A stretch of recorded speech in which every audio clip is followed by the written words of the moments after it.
Welcome welcome welcome. तो लीजिए guys, अब नंबर आ गया एक बहुत ही प्यारे और बहुत ही छोटू टॉपिक का। छोटू नहीं बोलूंगा इसको मैं, प्यारा टॉपिक बोल सकता हूं इसको मैं, क्योंकि रीजन इस छोटा तो है बट छोटे को हम लोग डिटेल में पढ़ने वाले हैं, तो बिना डिटेल के समझ में नहीं आएगा बेटा पार्ट। चैप्टर नाम है बेटा legality of object and consideration. नाम है legality of object and consideration.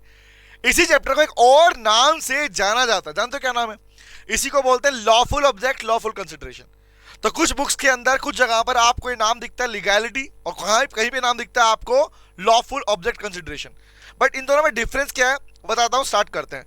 Chapter में क्या कुछ है, क्या पढ़ने वाले हो, कौन से क्वेश्चन फ्रेम होते हैं, कहां कहां से क्वेश्चन आते हैं, वो सब बताने वाला हूं इस सेशन के अंदर। चले आइए, तो बिना वक्त गवाए बस सुनना चालू करो। अभी नोट नहीं करना है, पहले सुनना है फिर आगे बढ़ना है, फिर नोट करना है, ठीक है?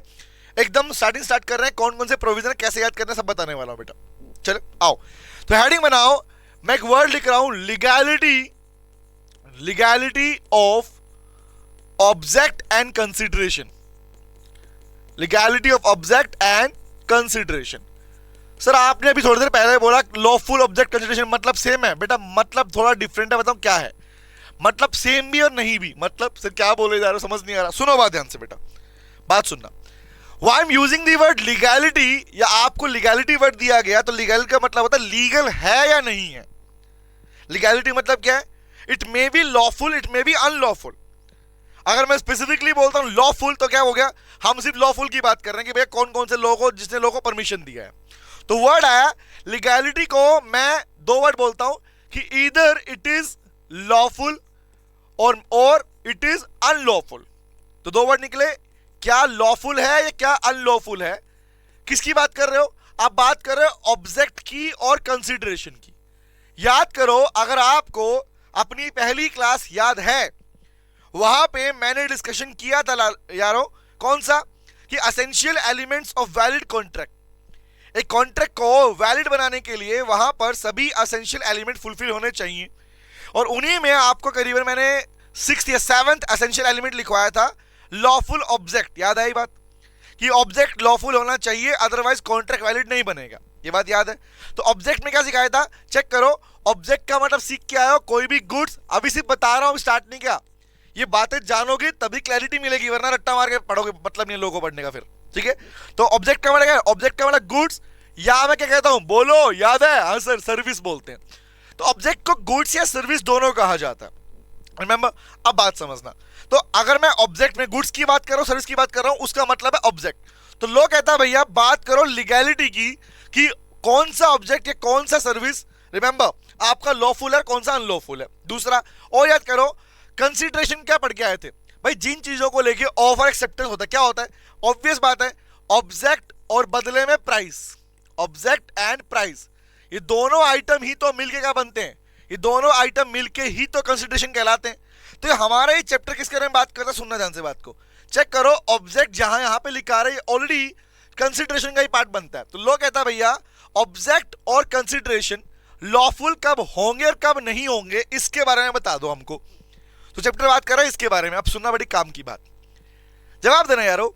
हम लोगों ने अपने essential elements of valid contract में बात सीखी थी कि अगर कोई अग्रीमेंट बनाया जा रहा है और वहां पर उस अग्रीमेंट के अंदर वहां का ऑब्जेक्ट या कंसीडरेशन का पार्ट लॉफुल नहीं है, तो आप वो कॉन्ट्रैक्ट को वैलिड कॉन्ट्रैक्ट नहीं बना पाओगे। ये बात याद है या नहीं है? तो to make a contract a valid contract there must be lawful consideration, yes और no? Otherwise such contract will be क्या कहलाएगा? अब बताओ ना, अगर कभी ऑब्जेक्ट या कंसीडरेशन लॉफुल नहीं हुआ तो बताइए बेटा, क्या आप उस कॉन्ट्रैक्ट को वैलिड कॉन्ट्रैक्ट कहोगे या वॉइड कॉन्ट्रैक्ट कहोगे? वॉइड का मीनिंग याद है ना, भूले तो नहीं हो? वॉइड मतलब जिसे लॉ परमिशन ना दे, which is not enforceable by law. तो हम यहां पर यही जानने वाले हैं कि ऑब्जेक्ट और कंसीडरेशन कब अनलॉफुल कहलाते हैं, कब लॉफुल कहलाते हैं। लेकिन अगर मैं बताऊं, बेशक चैप्टर का नाम दिया लीगैलिटी से, बट यहां पर इस चैप्टर के अंदर आप सिर्फ लॉफुल की बात नहीं करोगे। क्या बात कर रहे हो? हाँ, हमारे पास जो कंटेंट दिया गया है वो सिर्फ अनलॉफुल का दिया गया है। सर रीजन देना, क्यों ऐसा बोल रहे हो आप? सुनना बात ध्यान से, एक बात सुनना। लॉफुल कंडीशन, मुझे बताओ, मैं आपसे पूछूं कौन कौन से ऑब्जेक्ट, कौन कौन से कॉन्ट्रैक्ट लॉफुल है, बताओगे क्या?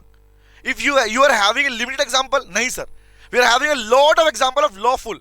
लॉफुल की कंडीशन तो बहुत सारी है भाई, कंडीशन किसकी कम है? अनलॉफुल की। इसलिए चैप्टर हमारा जो मेनली फोकस करता है और जो कंटेंट हमारे सिलेबस में दिया जाता है सिलेबस के अंदर, वो अनलॉफुल पे दिया जाता है। तो उसी के बारे में हम बात करने वाले हैं। अब मैं इसी पार्ट को और थोड़ा बता रहा हूं, समझा रहा हूं, समझ ध्यान से बात को, ठीक है? तो लॉफुल का मतलब क्या है, बात समझना। तो क्या मैं एक लाइन लिख सकता हूं? लिखो, अब यहां से मेरे साथ लिखना, ठीक है? चैप्टर शुरुआत कर रहा हूं, लिखो लिखो टू मेक ए कॉन्ट्रैक्ट, एक कॉन्ट्रैक्ट को, to make a contract a valid contract, एक कॉन्ट्रैक्ट को एक वैलिड कॉन्ट्रैक्ट बनाने के लिए क्या होना चाहिए? पढ़ के आयो, देयर मस्ट बी, होना चाहिए, there must be lawful object and consideration. अगर हम चाहते हैं कि कोई हमारा कॉन्ट्रैक्ट वैलिड कॉन्ट्रैक्ट बने, तो ये हम लाइन, देखो सेम लाइन लिख रहा हूं मैं, याद करो वहां पे बताया था मैंने आपको कि बेटा वो एज इट इज लाइन हमारे इस चैप्टर में लिखी जाएगी, उस टाइम पे पढ़ेंगे जब इसको। तो क्या बोला? To make a contract a valid contract there must be lawful object या फिर लॉफुल कंसिडरेशन होना चाहिए। अब बताओ ना, अगर किसी क्वेश्चन में, किसी कॉन्ट्रैक्ट में अगर ऑब्जेक्ट या कंसिडरेशन लॉफुल नहीं हुआ, अगर नहीं हुआ तो क्या होगा? क्या वो कॉन्ट्रैक्ट वैलिड बनेगा? बताना मुझे, वैलिड बनेगा? नहीं सर। तो क्या लिखूंगा? अदरवाइज, अदरवाइज क्या होगा? Otherwise such contract will be void, otherwise such contract will be void. वो कॉन्ट्रैक्ट क्या होगा मेरे लाल? वो वॉइड हो जाएगा। वॉइड मतलब विच is not enforceable by law, जिसे लॉ परमिशन ना दे। तो एक बात समझ में आई, बात समझना, वैलिड बनाने के लिए लॉ ऑफ ऑब्जेक्ट और कंसिडरेशन का लॉफुल होना जरूरी है। ऑब्जेक्ट कंसिडरेशन लॉफुल नहीं हुए तो कॉन्ट्रैक्ट क्या हो जाएगा? वॉइड हो जाएगा। अब कॉमन सी बात सीखना है यार यहां से कि जब मैं बह रहा हूं वैलिड कॉन्ट्रैक्ट, तो क्या सीख के आए हो इसके अंदर? कॉन्ट्रैक्ट वैलिड बनेगा तो मतलब क्या है भाई? पार्टीज के पास क्या होंगे sir? It creates legal obligation, it creates legal obligation. हमारे पूरे लॉ में बार बार एक ही बात घूम घूम के मिलती है, अरे वैलिड बनाओ। वो वैलिड क्यों बनाओ? Because only A valid contract will provide the legal obligation. Parties के पास में लीगल एक्शन लेने का अधिकार आता है। कॉन्ट्रैक्ट अगर वॉइड हो गया मतलब it is not enforceable by law. अगर कॉन्ट्रैक्ट को वॉइड कर दिया गया, लॉ उसे एनफोर्स ही नहीं करेगा, तो सिंपल सी बात है पार्टीज के पास, प्रोमिसर के पास में लीगल एक्शन लेने का राइट ही खत्म हो गया। इसीलिए हमारा पूरा चैप्टर इस पर डिपेंड करता है कि बताइए कौन से ऑब्जेक्ट लॉफुल, कौन से अनलॉफुल। लेकिन हमारे कंटेंट में सिर्फ अनलॉफुल की बात की गई है, और आपको इसलिए की गई क्योंकि रीजन इज अगर आपको अनलॉफुल वाले पार्ट पता है तो आपको लॉफुल सब पता होगा। मतलब भाई अनलॉफुल वाला पार्ट पढ़ लिया, इनके अलावा बाकी सब कुछ लॉफुल के अंडर में आ जाएगा। समझ गए क्या बोल रहा हूं? इसीलिए पूरे चैप्टर में हमारी जो केस हम पढ़ने वाले वो पढ़ने वाले अनलॉफुल ऑब्जेक्ट एंड कंसिडरेशन के बारे में। तो मैंने डेफिनेशन लिखी है गाइस, कॉन्ट्रैक्ट को वैलिड कॉन्ट्रैक्ट बनाने के लिए लॉफुल ऑब्जेक्ट कंसिडरेशन होना चाहिए, अदरवाइज वो कॉन्ट्रैक्ट वो वैलिड नहीं क्या बनेगा? वॉइड बनेगा, जिसे लॉ परमिशन नहीं देता। रिमेंबर, तो हम जो पढ़ने वाले हैं इस चैप्टर में क्या पढ़ने वाले हैं आओ लिखते हैं। नोट करो, ये डेफिनेशन लिख लो, ये वाला पार्ट लिख लेना बेटा, वीडियो पॉज करो, इसको नोट कर लो, ठीक है जो मैंने लिखा। अब बात करता हूं सेक्शन नंबर 23। सुनना, सेक्शन नंबर 23 बात करता है हमारे इन्हीं अनलॉफुल ऑब्जेक्ट और कंसिडरेशन के बारे में। Section number 23 of the Indian contract act 1872 deals with the part, क्या बोलता हूं, I can use the word cases, कि वो कौन कौन सी कंडीशंस हैं, केसेस हैं। क्या लिखूंगा? हेडिंग बनाओ, लिखो cases of unlawful object, unlawful object and unlawful consideration, and unlawful consideration. But इसको शुरू करने से पहले मैं आपको एक एग्जांपल दूंगा जिससे तुम्हारी क्लैरिटी मिल जाए कि मैं किसके बारे में बार बार बात कर रहा हूं। और नॉर्मली मैं बार बार लिख रहा हूं भैया अनलॉफुल ऑब्जेक्ट कंसिडरेशन, एग्जांपल दो रियल वाला इसके ऊपर, ताकि हमें क्लैरिटी मिले ढंग से। तो केसेस से पहले एक बात समझा रहा हूं, एग्जांपल लूंगा ताकि फिर मैं आपके पास में इस वाले पार्ट पे आ सकूं, इस वाले पार्ट पे आ सकूं कि कौन कौन से केसेस हैं जहां पर कहा जाएगा कि आपका कॉन्ट्रैक्ट वैलिड तो नहीं है भैया। रिमेंबर, तो आओ बताता हूं क्या पॉइंट है।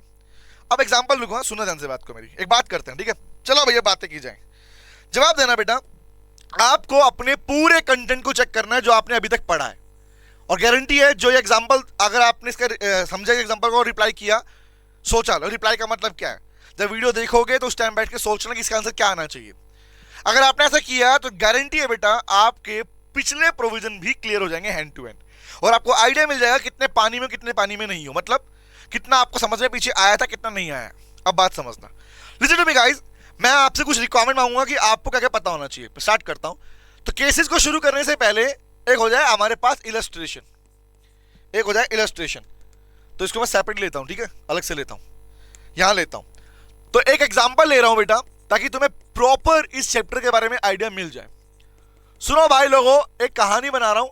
बनाओ सर बनाओ, काहे बार बार रिपीट कर रहे हो? अरे सुनो, मैंने बोला बेटा एक व्यक्ति है बेटा, एक व्यक्ति जिसका नाम है हमारे पास में उस्ताद। क्या नाम है? नाम देखो, रंगा उस्ताद। रंगा उस्ताद नाम है इसका बेटा। सर नाम कहां से लाते हो बेटा? रैंडम मन में आया, नाम लिख दिया मैंने। नाम रट के थोड़ी आता हूं क्लास में मैं। तो एक व्यक्ति जिसका नाम है रंगा उस्ताद। रंगा उस्ताद क्या करता है पता? क्या करता है? रंगा उस्ताद का काम है बेटा क्या करना? पैसा लेकर ये लोगों की लेता है सुपारी, जान से मारने का काम करता है। रंगा उस्ताद पैसा लेके सुपारी लेता है, लोगों को जान से मारने का काम करता है। और सुन लो, रंगा उस्ताद फिरौती करता है। भाई किसी के बच्चे को किडनैप कर लिया और फिरौती करता है, रिमेंबर किडनैपिंग करता है। तो रंगा उस्ताद किडनैपिंग भी करता है। इसका काम है, धंधा है भैया, इसका बिजनेस है इसका, ठीक है। ये अपने काम को बिजनेस बोलता है, मेरा किडनैपिंग का काम है, फिरौती का काम है, मर्डर कर देता हूं मैं। ये काम है बेचारे का, भोला भाला इंसान है ना। हाँ सुनो ना, लाइक को सुनो ध्यान से बात को। अब क्या हुआ, एक दिन क्या हुआ, एक व्यक्ति, दूसरा व्यक्ति बता रहा हूं, यहां पे सुनना। मैं पूछूंगा क्वेश्चन, अगर ये बात समझ में आएगी तभी क्लैरिटी मिलेगी ढंग से अपने आप को, और गारंटी समझ में प्रॉपरली आएगा आपको। यहां पर एक व्यक्ति है, इसका नाम है बेटा चुलबुल। क्या नाम है? चुलबुल पांडे है, चुलबुल पांडे। अब बात समझना यारो, चुलबुल पांडे एक व्यक्ति है, दिल्ली में रहता है। चुलबुल पांडे का एक किसी दूसरे पर्सन से झगड़ा चल रहा है। सुनना क्या बोल रहा हूं। चुलबुल पांडे का एक व्यक्ति है बुलबुल पांडे। क्या नाम है? बुलबुल पांडे। सुनना क्वेश्चन ध्यान से। चुलबुल पांडे का बुलबुल पांडे के साथ में चल रहा है झगड़ा, ठीक है। और इतना गंदा झगड़ा चल रहा है कि चुलबुल पांडे चाहता है कि बुलबुल पांडे मर जाए, कोई ना कोई उसको मार दे। सुनना क्या बोल रहा हूं, ठीक है। ये इनका झगड़ा, आपस का झगड़ा है। अब मैं बात कर रहा हूं उसकी नहीं, वो तो पर्सन वो है जिसको मारने की बातें कर रहे हो आप, रिमेंबर।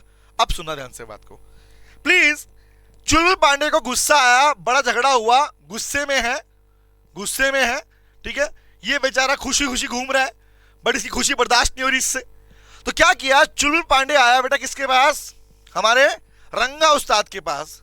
उसको पता चला कि रंगा उस्ताद पैसे लेके मर्डर करता है, जान से मार देता है।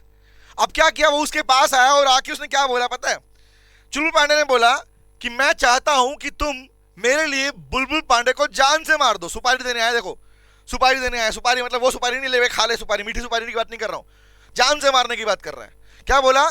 चुलबुल पांडे ने ऑफर दिया कि भैया मेरे कहने पर तुम किसी को क्या करो, यू शुड किल, क्या करना है, किल बुलबुल पांडे। बुलबुल पांडे को जान से मार दो। मैं इसके लिए तुम्हें 5 लाख रुपए दूंगा, इसके बदले मैं तुम्हें 5 लाख रुपए दूंगा। कहीं चेक करना, सुपारी देना भी ऑफर देना होता है नहीं होता? अब मैं अब पूछूंगा क्वेश्चन आप लोगों से। यहां पर चुलबुल पांडे ने जो 5 लाख रुपए देके बुलबुल पांडे को मारने की बात की, क्या ये ऑफर है या नहीं है? बताओ, क्या ये ऑफर है या नहीं? सर ऑफर तो है भाई, सिंपल सी बात। कह रहा है इसकी सर्विस मांग रहा है, ये इसकी सर्विस मांग रहा है कि तू जान से मार दे, बदले पैसा दूंगा। तो क्या ये ऑफर है? Answer yes sir. ये क्या है? ये चुलबुल पांडे की तरफ से है ऑफर। अब इसका तो काम यही है, इसने क्या किया, इसने बोला ओके तुम 5 लाख रुपए मुझे दे देना, मैं जान से मार दूंगा। ओके आई एम रेडी, लाओ दे दो फोटो उसकी, दिखा दो, जान से मार दूंगा। अब मेरे क्वेश्चन आपसे स्टार्ट होते हैं, चेक करना अपने कंसेप्ट को, चेक करते हैं हम जो आपने आज से पहले पढ़े हैं। इससे आपको यह भी समझ में आएगा कि जो पहले पढ़ा है कि क्या वो अच्छे से पढ़ाया नहीं पढ़ाया। आप लोगों को बात कर रहे हैं, आपने अच्छे से पढ़ाया नहीं पढ़ा, दोनों केस, ठीक है। अब बात समझना है यारो, मैं यहां पर कुछ कहानी लिख रहा हूं, सुनना ध्यान से। चेक करो, क्या इस वाली कहानी के अंदर, हम चेक कर रहे हैं अपने कंसेप्ट को, अपने पिछले चेक करते हैं प्रोविजन को, क्या इस कहानी में ऑफर है, हाँ या ना? बताओ, क्या इन दोनों के बीच में ऑफर है सर, ऑफर है, ठीक है। क्या एक्सेप्टेंस है? चेक करो, क्या एक्सेप्टेंस है? हाँ सर एक्सेप्टेंस भी है। प्रोमिजर कौन है भैया? प्रोमिजर प्रोमिजी। ऑफर है, ऑफर, एक्सेप्टेंस है, एक्सेप्टेंस है। चेक करो, ऑफर प्लस एक्सेप्टेंस। अब क्या इनके बीच में कंसिडरेशन भी है? जान से मारना और 5 लाख रुपए, जान से मारने की सर्विस, और 5 लाख रुपए प्राइस, याद है ऑब्जेक्ट एंड प्राइस क्या बोलते हैं, कंसिडरेशन है। हाँ सर इनके बीच में कंसिडरेशन भी है। तो बताओ मेरे भैया offer plus acceptance plus consideration क्या कहलाता है? बोलो बोलो बोलो यार, गेस करो, बोलो मतलब गेस करो वहां बैठ के। Offer plus acceptance plus consideration क्या कहलाता है मेरे भाई? सर इसी को हम कहते हैं अग्रीमेंट। जब ऑफर एक्सेप्ट हो गया, कंसिडरेशन भी था, तो उसे हम अग्रीमेंट कहते हैं। सर याद है नहीं याद? बताओ। अब मुझे बताओ ये क्या बन गया? ये बन गया अग्रीमेंट, ये बन गया इनके बीच का अग्रीमेंट। अब बताओ अग्रीमेंट को जब तक एनफोर्स नहीं करेगा लो, तब तक वो कॉन्ट्रैक्ट नहीं बन पाएगा, और कॉन्ट्रैक्ट नहीं बन पाएगा तो वैलिड कॉन्ट्रैक्ट तो बन ही नहीं सकता। तो बताओ मुझे क्या इस अग्रीमेंट को लो एनफोर्स करेगा कि हाँ जान से मारना अलाउड है भैया, मार सकते हो किसी पर्सन को 5 लाख के लिए, ऐसा? या नहीं करेगा? सर नहीं करेगा। क्यों? ये मैं आपकी मन की बात बोल रहा हूं, नहीं करेगा। सर क्यों नहीं करेगा? क्योंकि सर सिंपल सी बात, ऑफर तक बात ठीक थी, दे दिया ऑफर, एक्सेप्टेंस तक बात ठीक थी, दे दिया, बट कंसिडरेशन यहां पर लॉफुल नहीं है। कंसिडरेशन में 5 लाख की बात तो ठीक है, बट जिस ऑब्जेक्ट के लिए कहा जा रहा है, जान से मारना, मर्डर करना, लॉ इस ऑब्जेक्ट को अलाउ नहीं करता, लॉ इस ऑब्जेक्ट को लॉफुल नहीं मानता। यहां पर ऑब्जेक्ट हो गया सर अनलॉफुल। तो बताओ बेटा अगर ऑब्जेक्ट अनलॉफुल हो गया तो क्या, ऑब्जेक्ट अगर अनलॉफुल हो गया तो क्या लॉ बनने वाले अग्रीमेंट या कॉन्ट्रैक्ट को वैलिड बनाएगा? कहेगा वैलिड है, कर सकते हो, या उसे वॉइड कर देगा? बताओ बताओ, ये वैलिड रहेगा या वॉइड रहेगा? गेस करो। सर ऑब्वियस, लॉ इसे परमिशन नहीं देगा। तो परमिशन नहीं देगा किसको बोलते हैं? परमिशन ना देना मतलब नॉट एनफोर्सेबल बाय लॉ। इसीलिए ऐसे किसी भी क्वेश्चन के अंदर जहां पर आपको दिख जाए ना यारो कि कंसिडरेशन का एक हिस्सा, एक पार्ट अनलॉफुल नेचर का है, वहां पर कभी भी याद रखना, अगर किसी भी कॉन्ट्रैक्ट या किसी भी अग्रीमेंट के अंदर अगर आपका ऑब्जेक्ट अनलॉफुल है या बन गया बाद में अनलॉफुल, दोनों केस बोल रहा हूं, अगर अनलॉफुल है ऑब्जेक्ट का हिस्सा, जिस सामान सर्विस की बात करो वो पार्ट, ऑलवेज रिमेंबर उस कॉन्ट्रैक्ट को कभी भी वैलिड कॉन्ट्रैक्ट नहीं कहते, उसका आंसर हमेशा वॉइड कॉन्ट्रैक्ट ही होगा, उसका आंसर हमेशा वॉइड ही रहेगा। तो अब मुझे बताओ, अब आपने कहानी सुन ली, अब आप दिखाऊंगा, अब आएगा ट्विस्ट। ट्विस्ट सुना, ट्विस्ट क्या है, यहां तक क्लियर हो गया? अब ये कहानी आप लोगों ने सुन ली, बट यहां तो मैंने बात कर ली मर्डर करने की, यहां तो बात कर ली मर्डर करने की। अब मैं आपसे पूछता, बताओ बेटा मेरी बुक है, ठीक है, मेरी बुक को इंडिया का लीडिंग पब्लिकेशन प्रिंट करता है, सुनने क्या बोल रहा हूं, इंडिया का लीडिंग पब्लिकेशन भरत प्लो हाउस वो प्रिंट करता है, पब्लिश करता है, पब्लिकेशन हाउस है, उन्हीं के पास मेरी बुक का कॉपीराइट भी है। सुनने क्या बोल रहा हूं ध्यान से, मेरी बुक्स का कॉपीराइट भी उन्हीं के पास में है। इंडिया में 160 शहरों में जरा वो बुक प्रिंट करके बेचते हैं मेरी बुक को, ठीक है, अमेजोन पे भी अवेलेबल है, फ्लिपकार्ट पे अवेलेबल है, हर जगह अवेलेबल है, बट वो मैं नहीं बेचता, वो बेचते हैं, मुझे उसकी रॉयल्टी मिलती है, उसकी रॉयल्टी मिलती है, ठीक है। एक बात बताओ यारो, कॉपीराइट के अगेंस्ट में किसी और ने अगर बुक प्रिंट करनी चाहिए तो उनके पास कॉपीराइट है, अगर उनसे बिना परमिशन मांगे किसी ने बुक प्रिंट करी तो क्या यहां पर भी वो पार्ट अनलॉफुल कहलाएगा? हाँ या ना? सर हमको कैसे पता? यही तो जानना है, हमको कैसे पता कि कौन सी कहानी कौन से आंसर में आएगी? या एग्जाम में हम अपने पास में अगर हम कह के आ रहे हैं वॉइड कॉन्ट्रैक्ट बनेगा, वॉइड अग्रीमेंट बनेगा, तो किस आधार पर कह रहे हो तुम लोग? वो आधार ही हमें ये चैप्टर सिखा रहा है मेरे लाल, वो आधार ही हमें चैप्टर सिखा रहा है कि वो कौन कौन से केसेस हैं जहां पर ऑब्जेक्ट और कंसिडरेशन अनलॉफुल है, ये चेक किया जाएगा। तो मतलब अगर जो मैंने बोला अभी आपको, ये केस किस में आएगा? ये केस इसी के केस में आएगा, केस नंबर 3 के अंदर, जहां हम पढ़ेंगे an agreement involve injury and damages to a person और हिज प्रॉपर्टी, क्योंकि copyright is a property which is called intellectual property. Goodwill, copyright, patent, trademark, इन्हें बोलता है प्रॉपर्टी कौन सी? Intellectual property. याद आएगा? तो फिजिकल नहीं, इंटेलेक्चुअल प्रॉपर्टी बोलते हैं। तो फिजिकल हो, इंटेलेक्चुअल हो, किसी पर्सन के लिए हो, ये प्रोविजन वहां लिखा जाएगा। एग्जाम में आपका आंसर प्रोविजन में होता है ना, वो प्रोविजन यही होता है, लिखना होता है आप लोगों को, समझ में? जिस आधार पर अपना आंसर देके आओगे कि हाँ आपने बोला ना, आपने बोला लिखा ना, हाँ ये कॉन्ट्रैक्ट वॉइड है, तो क्यों वॉइड है? वो ग्राउंड, वो ऑन द ग्राउंड, वो आधार ऑन द ग्राउंड लिखोगे ना, वो प्रोविजन क्या लिख के आओगे बेटा? वो प्रोविजन हमेशा वो लिखना होगा आपको जो एक्चुअली केसेस में प्रोविजन होते हैं। समझ में आई बात ध्यान से? तो यही है वो पूरा चैप्टर। तो हमने क्या लिखा? एक अग्रीमेंट का कॉन्ट्रैक्ट बना लिया, बट कॉन्ट्रैक्ट वैलिड कॉन्ट्रैक्ट बनाने के लिए आपका ऑब्जेक्ट और कंसिडरेशन हमेशा लॉफुल होना चाहिए। लॉफुल नहीं तो कॉन्ट्रैक्ट भी वैलिड नहीं बनने वाला। मेरे लाल ध्यान रखना हमेशा बात को। बोलो क्लियर हुई यहां तक बात? अब पढ़ते हैं अपना वो कंटेंट कि वो कौन कौन से केसेस हैं जहां पर हमें अपने क्वेश्चन को चेक करना होगा कि यार इसका पार्ट है, इसका पार्ट है, इसका पार्ट है, किसका पार्ट है। तो किसका हिस्सा है आपका केस क्वेश्चन, किसका हिस्सा है आपका क्वेश्चन, आपको मेंशन करना पड़ता है यहां पे। चले तो आइए स्टार्ट करते हैं बेटा। कौन सा पार्ट हमारे पास में कि वो कौन कौन से केसेस हैं जहां पर कहा जाएगा कि ऑब्जेक्ट और कंसिडरेशन अनलॉफुल नेचर का है, ऑब्जेक्ट और कंसिडरेशन अनलॉफुल नेचर का है। तो वही सब बात है। Let me show you the picture again. तो इनिशियली अगर नोटिस करेंगे, देखना चेक करना क्या लिखा हुआ है, जो मैंने बोला वही लिखा हुआ है। बिफोर मेकिंग अग्रीमेंट बनाने से पहले ऑब्जेक्ट कंसिडरेशन चेक कर लो कि क्या वो लॉफुल है या नहीं है, अदरवाइज वो अग्रीमेंट क्या होगा, वॉइड होगा, या अगर कॉन्ट्रैक्ट बन गया क्या होगा, वो भी वॉइड होगा हमारे पास में। सेक्शन 23 कहता है भैया कि वो कौन कौन से केसेस हैं जहां पर ऑब्जेक्ट और किसको, ऑब्जेक्ट को और कंसिडरेशन को अनलॉफुल कहा जाएगा। वो फॉलोइंग केसेस कौन से हैं वही अभी हम पढ़ने वाले हैं। The cases of unlawful object and consideration, ये रहे पूरे पार्ट, अब पढ़ाने वाला हूं। स्टार्ट करो भाई लोगों, सुनना स्टार्ट करो समझते हैं ध्यान से। सबसे पहला प्रोविजन अब बताता हूं, लिखते हैं, चलो लिसन टू मी। नंबर 1 पे आओ, आराम से पढ़ना, ढंग से पढ़ना बेटा, ठीक है, ओके। तो पहला केस आता है केस नंबर 1। केस नंबर 1 कहूं या प्रोविजन नंबर 1 कहूं, मतलब सेम है भाई, ध्यान रखना, ठीक है। केस नंबर 1 या प्रोविजन नंबर 1, तो नाम लिखो पहला, इसके ऊपर लिखो पहला, लिखते हैं कौन से केसेस हैं हमारे पास। फर्स्ट लिखो कौन सा, an agreement forbidden by law. First लिखो number 1, agreement forbidden by law, agreement forbidden by law, ऐसा अग्रीमेंट जिसे लॉ ने करने से मना किया है। इसी के साथ मैं ले रहा हूं नंबर 2 भी ले लेता हूं, ठीक है, ताकि तुम्हें याद रहेगा।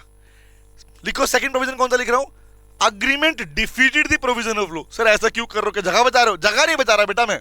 इन दोनों प्रोविजन के आपस में ताल्लुकात है, क्योंकि दोनों प्रोविजन में बच्चे हमेशा कंफ्यूज रहते हैं, इसलिए दोनों को साथ रख दे रहा हूं। होता ना भैया बेस्ट पार्ट, जिस चीज से डरते हो उसे साक्षात सामने ले आओ, भैया आप बता क्या कर लेगा मेरा तुम, है ना, वही हम करने वाले हैं।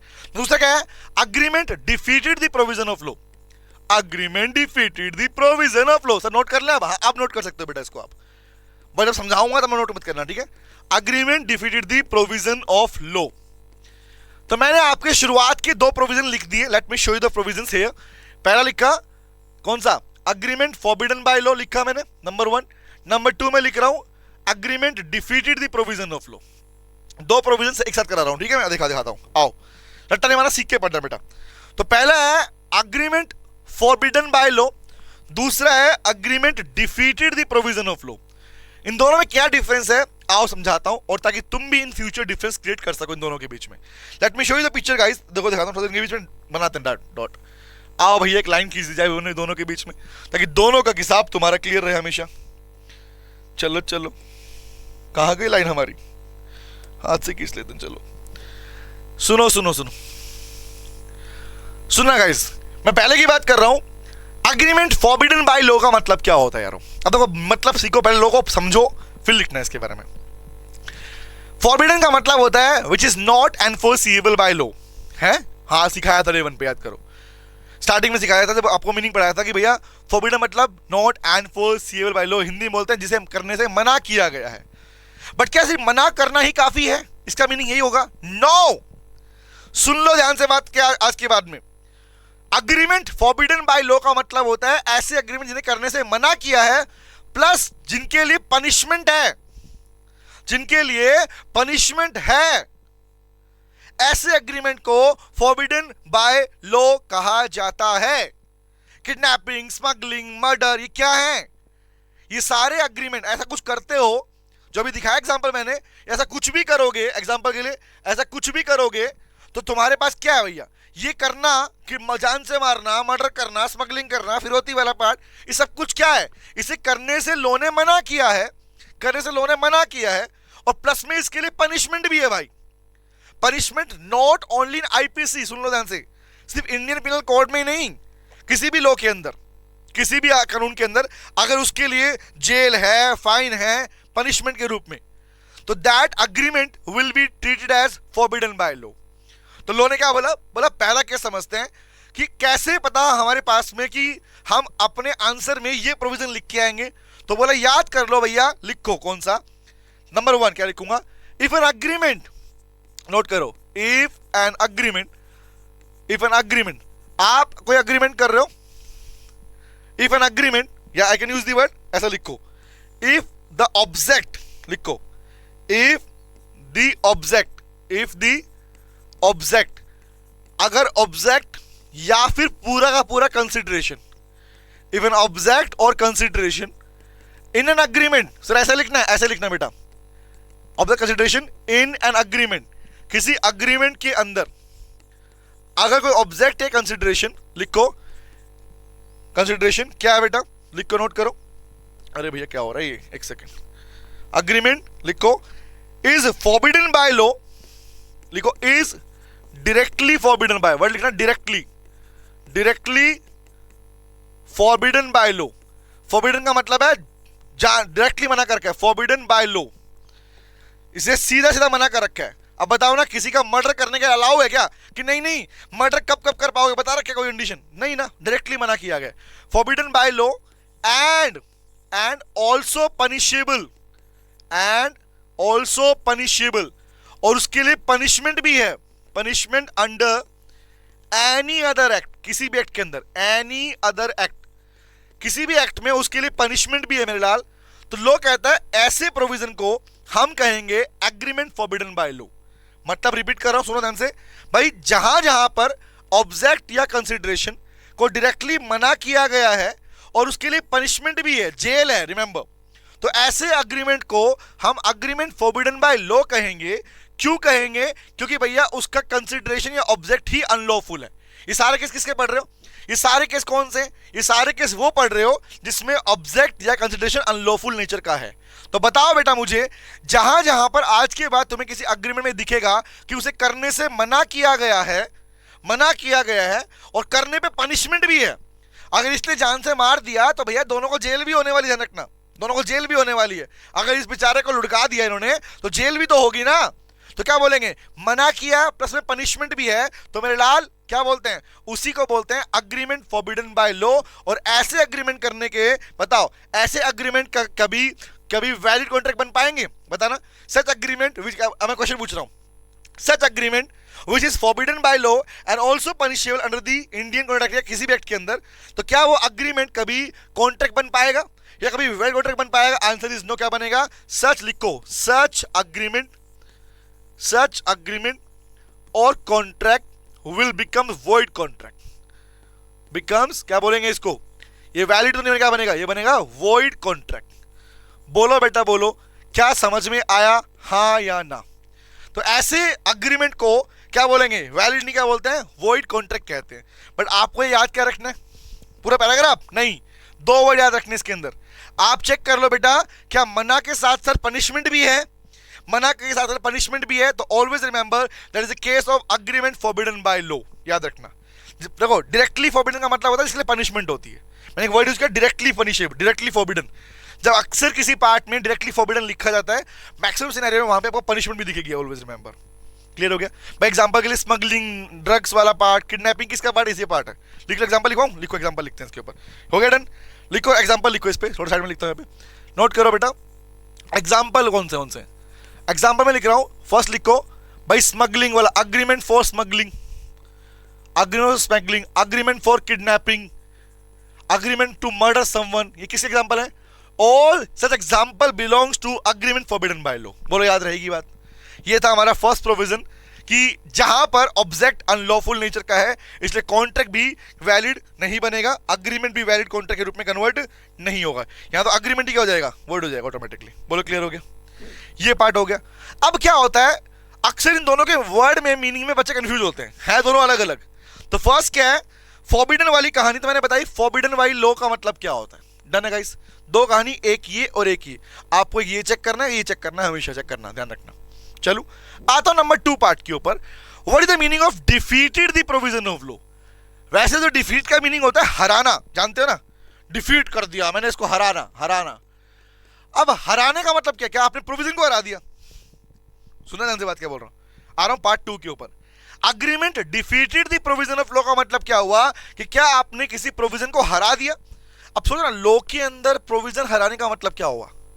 लॉ में प्रोविजन को हराने का मतलब हुआ प्रोविजन को फॉलो नहीं किया, प्रोविजन का वायलेशन कर दिया। रिपीट कर रहा हूं, why somebody is using the word that someone defeat the provision, it simply means someone violets the provision, someone violates the principle, someone contravene the provision, उन्होंने अपोज कर दिया उस चीज को, उसको फॉलो नहीं किया, नकार दिया कि हम नहीं मानते भैया कौन सा प्रोविजन है, तो ऐसे कास में बोलते हैं कि defeated the provision of law. But sir फर्क क्या है दोनों में? फर्क है बेटा, forbidden by law, if an agreement is directly forbidden by law, अगर उसके ऑब्जेक्ट और कंसिडरेशन की वजह, सुनना कान खोलो ध्यान से बात क्या बोल रहा हूं, अगर किसी अग्रीमेंट के ऑब्जेक्ट या कंसिडरेशन को मना के साथ साथ पनिशमेंट भी है तो उसे हम बोलते हैं भैया directly forbidden by law. But अगर मना किया गया है लेकिन पनिशमेंट नहीं है, जेल नहीं होने वाली, जेल नहीं होगी, मना किया गया है जेल नहीं होगी, तो उसे बोलते हैं बेटा agreement defeated the provision of law. Directly आप पनिशेबल नहीं है, डायरेक्टली पनिशमेंट नहीं मिलने वाली। यहां तो भैया मर्डर करना क्या छोड़ देंगे तुमको, डायरेक्टली पनिशमेंट है, यहां पर डायरेक्टली पनिशमेंट नहीं है, मना कर दिया पनिशमेंट नहीं देंगे। सर मतलब आओ लिखता हूं, तो लिखो what is the meaning of defeat the provision of law, लिखो इसका मतलब क्या, इसका मतलब क्या लिखो, नोट करो। कह रहा भैया सिंपल सी बात, लिखो if the object and consideration, क्या बोलूंगा, लिखो an agreement, an agreement which is, agreement which is, लिख रहा हूं वर्ड, लिख रहा हूं इनडायरेक्टली पनिशेबल बाय, क्या बोलूं यहां पर, क्या लिखा मैंने, वर्ड लिखा मैंने डायरेक्टली, यहां लिख रहा हूं indirectly, an agreement which is indirectly, directly मना नहीं किया, indirectly forbidden by law, indirectly forbidden by law, तो वर्ड क्या बना, if the object and consideration of an agreement is indirectly forbidden by law. मैंने यहाँ पे शॉर्ट में पूरा लिख दिया, यहाँ पे शॉर्ट में लिख दिया, ठीक है, तो अब you can write the word if the object and consideration of an agreement is indirectly forbidden by law, उसे बोलते हैं, मतलब क्या, मतलब बताऊंगा विद एग्जांपल, समझना ध्यान से बात को। तो बताओ बेटा इसका मतलब क्या हुआ, इसका मतलब हुआ, लिखो forbidden by law which is not punishable, क्योंकि यहां पर ये शब्द इनडायरेक्टली आया, मतलब क्या होता है, पनिशमेंट नहीं है, लिखो व्हिच इज नॉट पनिशेबल, जिसके लिए पनिशमेंट नहीं है, punishable under the law, law में जिसके लिए जेल वगैरह नहीं होने वाली, आपको सिर्फ मना किया जाएगा, नहीं कर सकते, तो ऐसे अग्रीमेंट को कहा जाएगा agreement defeat the provision of law. Sir how we will identify this, हम कैसे पहचानेंगे इस क्वेश्चन को? मैं क्वेश्चन लिखता हूं, एग्जांपल लिखता हूं, लिखना एग्जांपल मेरे साथ में, ठीक है, और तुम बताना सोच के कि क्या इसके लिए पनिशमेंट होगी क्या, सुनना ध्यान से।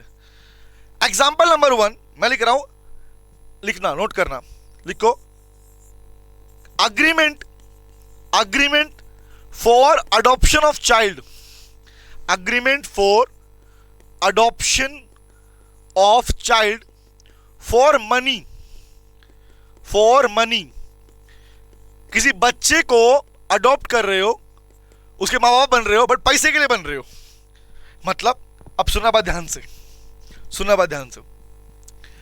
अक्सर आप लोगों ने अपने आस पड़ोस में कभी बचपन में सुना होगा, अब सुना होगा भी, ये कभी सुनोगे इन फ्यूचर, कि किसी कपल के बच्चा नहीं था और उसने क्या किया, अपने फैमिली में किसी एनजीओ से, किसी ऑर्फनेज, अनाथ आश्रम से एक बच्चा ले आए, जिसके वो बायोलॉजिकल मदर फादर बन रहे हैं इन तरीके से, मतलब इन पैदा नहीं किया उसको, बट बच्चा किसी और का है, उनके बच्चा नहीं था, इसलिए they will be the parents, वो पेरेंट बन रहे हैं, उसके माँ बाप बन रहे हैं। तो इंडिया में बेटा क्या है, इन इंडिया, सुनना जो बातें बोल रहा हूं, you can write this words, सुनना ध्यान से बात को।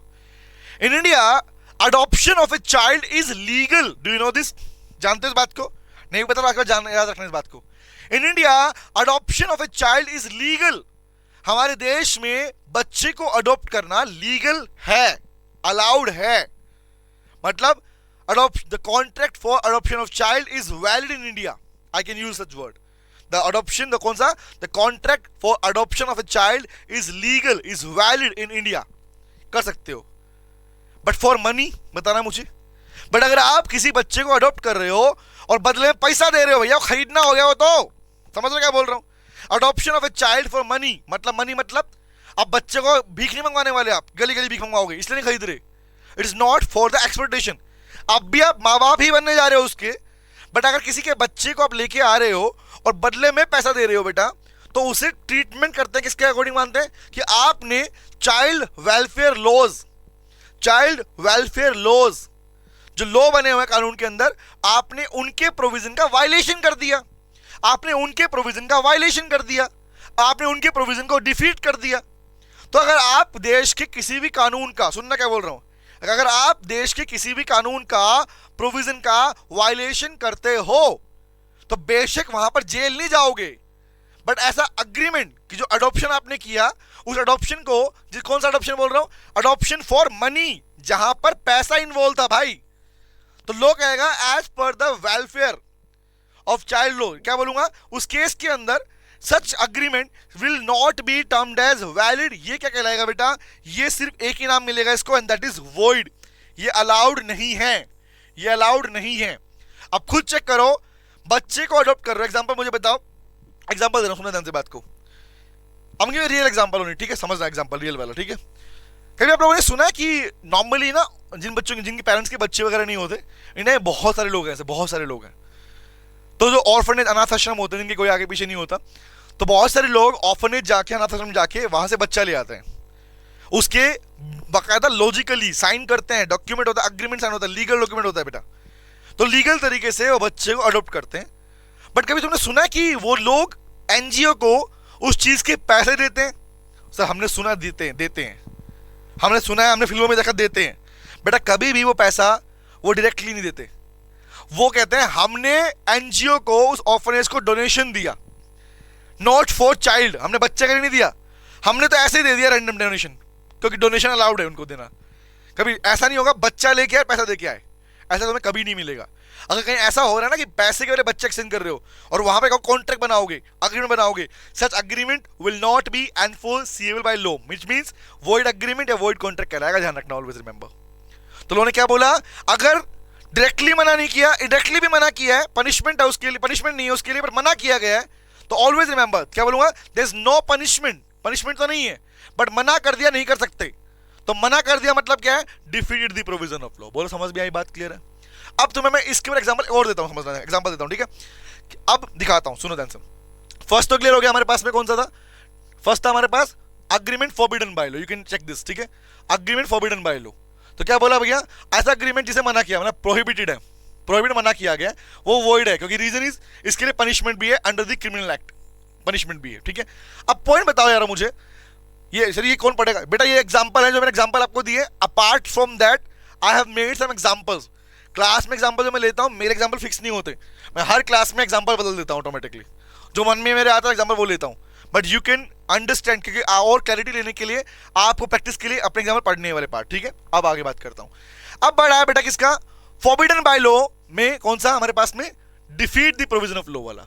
तो डिफीट का मतलब है जो किसी प्रोविजन को डिफीट कर दे वो वॉइड है, डिफीट कर दे वॉइड है, बट याद रखना उसको के लिए पनिशमेंट नहीं है। सर एग्जांपल और दोगे? हाँ देता हूं एग्जांपल, सुनो यार बात बताओ मुझे, इसकी बात कर रहा हूं, एग्जांपल नंबर 2। क्या आपने विजय माल्या का नाम सुना है? क्या किसने नहीं सुना, सबने सुना सर विजय माल्या का नाम। नीरव मोदी का नाम सुना है? हाँ सुना है सर, नीरव मोदी का नाम सुना है। एक बेसिक क्वेश्चन पूछता हूं, रिप्लाई करना, ठीक है। क्या अगर नीरव मोदी, जिसको हमारे देश ने इंसॉल्वेंट डिक्लेयर किया हुआ है, दिवालिया डिक्लेयर किया हुआ है, भगोड़ा डिक्लेयर किया हुआ है, अगर आज नीरव मोदी या विजय माल्या चाहें कि वो इंडिया में अपने नाम से कोई नया कॉन्ट्रैक्ट करें, कि वो इंडिया में अपने नाम से कोई कॉन्ट्रैक्ट करें, कोई प्रॉपर्टी परचेज करें, कोई कंपनी परचेज करें, कोई बैंक से लोन लेने जाएं, व्हाट डू यू थिंक, क्या इनके लोगों को जेल में डाल दोगे? खुद सोचना, क्या आज तक हमारे देश का, देखो देश का कानून समझना, क्या आज तक हमारे देश में किसी भी डिफॉल्टर को जेल हुई? कभी नहीं होती। डिफॉल्टर के लिए पनिशमेंट नहीं है, उसको अलाउ मना कर देंगे, जिंदगी में वो कभी कॉन्ट्रैक्ट नहीं कर पाएगा unless he pays earlier date. मतलब सुनना क्या बता रहा हूं, समझना, डिफॉल्टर, अगर एक बार आप इस देश में डिफॉल्टर डिक्लेयर हो जाते हो, डिफॉल्ट मतलब आपने फॉल्ट कर दिया, आपकी कोई लीगल ऑब्लिगेशन थी आपने पूरी नहीं की, सुनना क्या बोल रहा हूं, आपकी कोई लीगल ऑब्लिगेशन थी आपने पूरी नहीं की, तो कुछ टाइम बाद आपको पहले नोटिस मिलेंगे, आपने तब भी रिप्लाई नहीं किया, फिर दोबारा नोटिस मिला, आपने तब भी रिप्लाई नहीं किया, फाइल नोटिस मिलने में भी रिप्लाई नहीं किया। तो अगर आपने डिफॉल्ट कर दिया अपनी ऑब्लिगेशन को पूरा करने में, तो उस केस में आपके नाम पर थप्पा लग जाएगा, क्या डिफॉल्टर हो आप। और डिफॉल्टर को देश में अग्रीमेंट, कोई नए अग्रीमेंट कॉन्ट्रैक्ट करने से मना किया गया है, बट इसके लिए पनिशमेंट नहीं है। So can you please tell me guys, मैं उसे इसमें लेके चलूं डिफॉल्टर वाले पार्ट को, या इसमें लेके चलूं? बताओ।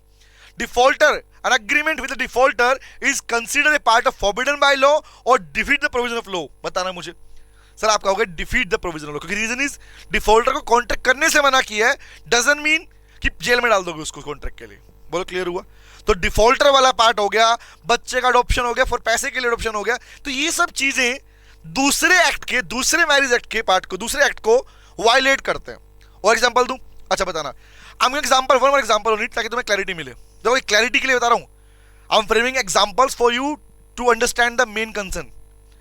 एक और एग्जांपल लेता हूं, रिप्लाई करना। सोचो यार, बताना, रिप्लाई करना मुझे। किसी हंसी खेलते कपल के बीच में कोई पर्सन आ गया, एग्जांपल, मतलब मैंने बोला भैया एक जोड़ा है, कपल है, ठीक है, बहुत सुंदर कपल है, लड़की बहुत सुंदर, लड़का बहुत सुंदर है, दोनों की शादी हो चुकी है। एक तीसरा पर्सन है ना, वो कहता है जिसके पास पैसा बहुत सारा है, बहुत पैसा है इसके पास में, है ना, मैं मेरी बात नहीं कर रहा, एग्जांपल दे रहा हूं, को पैसा बहुत है। तो मैंने क्या किया, मैं गया और मैंने लड़की को बोला, देख भाई बात सुन, तुम मुझे बहुत सुंदर लगती हो, बहुत प्यारी लगती हो, तुम एक काम करो, मैं तुम्हें एक ऑफर देता हूं और हम आपस में कॉन्ट्रैक्ट बनाएंगे बाद में कि मैं तुम्हें 5 करोड़ रुपए दूंगा, तुम 5 करोड़ रुपए ले लो, अपने पति को डाइवोर्स दे दो और डाइवोर्स देने के बाद मुझसे शादी कर लो। सुनना, पति को डाइवोर्स दे दो और शादी मुझसे कर लो। इसे बोलते हैं agreement in restaurant of marriage. Agreement in restaurant of marriage. Restaurant मतलब रोकना। अक्सर बच्चों को लगता है वो जो फिल्मों में नहीं होता है, मंडप लगाया, जाओगे, दुल्हन दुल्हन हमारी हो गई, ऐसा नहीं बोलते। That was not a case of restaurant of marriage. Restaurant of marriage का मतलब है ऑलरेडी कोई कपल मैरिड है, उनको आप ऑफर दे रहे हो कि पैसे ले लो, आपस में डाइवोर्स ले लो, फिर शादी कर लो। तो इसे लोग कहता है किसी की मैरिज को तोड़ना या रुकवाना, किसी की शादी को, हंसती खेलती मैरिड लाइफ को ब्रेक करने के लिए अग्रीमेंट कर रहे हो आप उनसे। तो ऐसे अग्रीमेंट को सोच के बताओ, क्या लो क्या बोलेगा, पनिशमेंट है, जेल में डाल देंगे आपको, या फिर सिर्फ मना किया गया करने से? क्या लो ऐसे अग्रीमेंट को एनफोर्स करेगा, हाँ या ना? Tell me. नहीं करेगा। तो क्या किसका पार्ट बना? Is a part of forbidden by law और defeat the provision of law? Answer क्या मिलेगा? Defeat the provision of law. समझ में आई बात ध्यान से? तो देखो ये मेरा एग्जांपल तुम्हें दे रहा हूं, ये सारे पार्ट वही हैं बेटा, जिसे तुम डिफरेंशिएट कर पाओ। और बच्चे अक्सर इन्हीं में कंफ्यूज होते हैं, इसलिए मैंने पहले पार्ट ही पिक किया आप लोगों के लिए। डन है गाइस? तो ये बात कर लेते हैं। Let me show you the picture. ये भी तुम्हें आइडिया मिल गया ये किसका पार्ट था, फॉरबिडन बाय लॉ का पार्ट था। बेसिक पार्ट हमारा हो गया। आओ नोट, इस पार्ट को तो लिखवाया, नोट करना आप लोगों को, ठीक है, लाइन में नोट करना है। ओके, अब दिखाता हूं, सुनो। तो क्या बोला बात, देखना बेटा ध्यान से। तो कैसे केस में क्या होगा, वहां पर कहा जाएगा भैया सिंपली आपने प्रोविजन को डिफीट किया। मैं आप लोग एक पार्ट रीडिंग भी करता हूं, देखो पढ़ाता हूं एग्जांपल, देखो ध्यान से। कह रहा है as estate is sold for arrears of revenue. एक ही प्रॉपर्टी थी, उसे बेच दिया गया फॉर एरियर्स ऑफ रेवेन्यू। भाई पैसे में कोई गड़बड़ी कर रखी थी उसने, उसने वो बेच दिया गया। Under the provision of the act on the legislation, मतलब एक ही प्रॉपर्टी बिक रही है, ठीक है, by which defaulter is prohibited from purchasing the estate. जब प्रॉपर्टी बिक रही थी तो कहा था भैया जो डिफॉल्ट कर रहा है, डिफॉल्टर कर रहा है, वो उस प्रॉपर्टी को नहीं खरीद सकता। और ये बताओ, जान लो, सिर्फ डिफॉल्टर ही डायरेक्टली और इनडायरेक्टली दोनों में नहीं खरीद सकता। मतलब अगर होता एग्जांपल नीरव मोदी ने डायरेक्टली कॉन्ट्रैक्ट नहीं कर सकता, तो नीरव मोदी ने दिमाग लगाया, काम कर, अपनी पत्नी को बोला कि जा तू जाके प्रॉपर्टी खरीद के ले आ जा। अक्सर लोग सोचते हैं ना कि डायरेक्टली नहीं कर पाऊंगा तो किसी और से करवा दूं और बाद में उससे खरीद लूंगा। अलाउड नहीं है, डायरेक्टली भी अलाउड नहीं है और इनडायरेक्टली भी अलाउड नहीं है, आपको ध्यान रखना। If you are a defaulter you can not buy the property guys. आप वो कॉन्ट्रैक्ट कर ही नहीं सकते, ना डायरेक्टली ना इनडायरेक्टली बेटा, ऑलवेज रिमेंबर दिस। तो पता क्या कह रहा है, आगे पढ़ना। कह रहा है बी ने क्या किया, बी अपॉन अंडरस्टैंडिंग विद ए, बाद में ए से बातचीत हो गई उसकी, बिकम्स द परचेजर, बी बन गया परचेजर उस प्रॉपर्टी का, and agrees to convey the estate to A upon receiving from him the price which he B has paid. मतलब वही कहानी, बी के बिहार पर, ए के बिहार पर बी बोल रहा है कोई दिक्कत नहीं सर, मैं हूं ना, आप पैसा मुझे दे दो, मैं आपके बिहार पर खरीद लूंगा, ठीक है। आगे पढ़ना। The agreement is void as it tenders the transaction in effect the purchase by the defaulter would so defeat the object of the law. याद रखना, अगर ए के प्लेस पर बी भी खरीद रहा है ना बेटा प्रॉपर्टी को, किस लिए खरीद रहा है कि बाद में वो ए को बेच देगा। याद रखना, ए डायरेक्टली और इनडायरेक्टली दोनों तरीके से मना किया गया है। एक डिफॉल्टर अग्रीमेंट नहीं कर सकता, नहीं कर सकता, ये अग्रीमेंट हमेशा वॉइड रहेगा, वो प्रॉपर्टी कभी उसकी नहीं हो सकती, ध्यान रखना, वॉइड रहेगा। जो नीरव मोदी एग्जांपल है, नीरव मोदी अपने वाइफ से, अपने रिलेटिव से भी, किसी के भी थ्रू ये काम नहीं करवा सकता। करवा भी लिया तो उसे नहीं मिलने वाली जनरेट। अगर वो अपने नाम पे करवाएगा बाद में तो लास्ट उसके नाम से प्रॉपर्टी कभी जाने वाली है ही नहीं बेटा। तो ये पार्ट था हमारा कौन सा, फॉरबिडन एंड डिफीट वाला पार्ट। अब इस क्लास का सेकंड पार्ट में हम बाकी पार्ट कवर कर लेंगे, क्योंकि मेन पार्ट हमारी आज वाली क्लास का था, ताकि तुम्हें क्लैरिटी मिल जाए जो चैप्टर हम पढ़ रहे हैं इसमें क्या क्या चलने वाला है। अब आपको यहां से क्लैरिटी मिल गई। अब one by one, step by step हमारे सारे पार्ट बहुत इजी तरीके से समझ में आएंगे आप लोगों को। तो see in the next class guys. ये इसका बाकी बचा पार्ट हम अपनी अगली क्लास में ही खत्म करेंगे। Thank you very much, bye guys, take care, bye, see you, bye बेटा। हेलो बच्चों, कैसे हैं आप?